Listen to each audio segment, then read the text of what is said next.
Guys good morning. તો હું નાઈ ધોઈને રેડી થઈ ગઈ છું અને હવે હું મારા પ્લાન્ટ્સમાં પાણી આપું છું. અહીંયા મસ્ત વરસાદી મોસમ છે અને વરસાદના મોસમમાં તો છે ને પ્લાન્ટ્સમાં થોડુંક જ પાણી હોય અને દરેક એક મહિનામાં એકવાર હોય ને આમાં ખાતર નાખવાનું હોય અને દવા પણ નાખવાની હોય, કેમ કે માટી એમ ભીની હોય ને એટલે એમાં જીવાત આવી જાય, એટલે જીવાત પછી જતી રહે, એટલે એમાં છે ને દવા પણ આપવી પડે.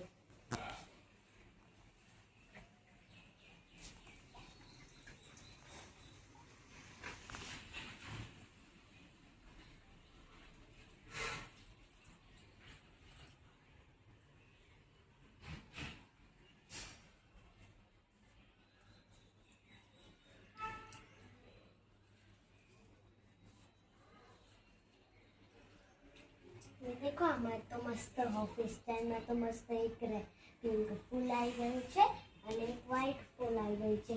वाव, पिंक फूल, पिंक कलर तो मारो फेवरेट कलर है.